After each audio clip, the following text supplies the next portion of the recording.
والضحى والليل إذا سجى ما ودعك ربك وما قلى وللآخرة خير لك من الأولى সুবহান আল্লাহ পড়েন।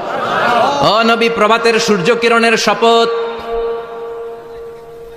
নিঝুম নিস্তব্ধ রাত্রিবেলার শপথ, আলো আর অন্ধকারের শপথ করে আমি বললাম, আপনার প্রভু আপনারে ভুলে যায় নাই, আপনার উপর অসন্তুষ্ট হয় নাই।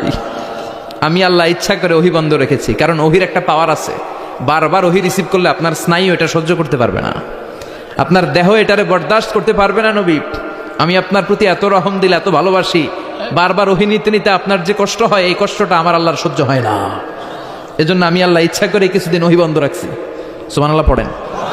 তার মানে এই নয় যে আমি আপনারে ভুলে গিয়েছি, আমি আপনারে ছেড়ে দিয়েছি। আরে নবী, আমি তো আমার নামের সাথে আপনার নামকে জুড়ে দিয়েছি। লা ইলাহা ইল্লাল্লাহ মুহাম্মাদুর রাসূলুল্লাহ। যেখানে আমার আল্লাহর নাম, সেখানে বিশ্ব নবীর নাম আছে না নাই? আজান যখন দেই আল্লাহু আকবারের পরে বিশ্ব নবীর নাম আছে না নাই? একামতে আছে না নাই? আবার আল্লাহর জন্য যখন সালাত আদায় করি, শেষ বৈঠকে বিশ্ব নবীর উপর দুরূদ আছে না নাই? ওয়া রাফা'না লাকা যিকরাক। ও নবী, আপনার নামকে আমি অনেক উপরে তুলে ধরেছি। আমার নাম যেখানে, আপনার নাম ওইখানে। গোটা বিশ্বব্যাপী আপনার নাম ছড়ায় যাবে। ওরা আপনারে গালি দেয় কবি বলে, ওরা গালি দেয় গণক বলে, ওরা বলে আপনি আবতার, লেস কাটা। আসলে যারা আপনারে গালি দেয় ওরাই লেস কাটা।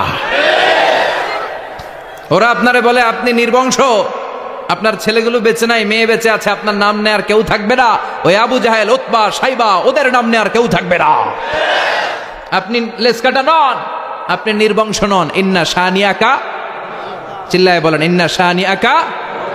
যারা আপনারা গালি দেয়, আপনারা নিয়ে কটু কথা বলে, ওরাই লেস কাটা, ওরাই নির্বংশ। ওদের বংশকে আমি আল্লাহই নির্বংশ করে ছাড়ি। চিল্লায় বলেন ঠিক কিনা?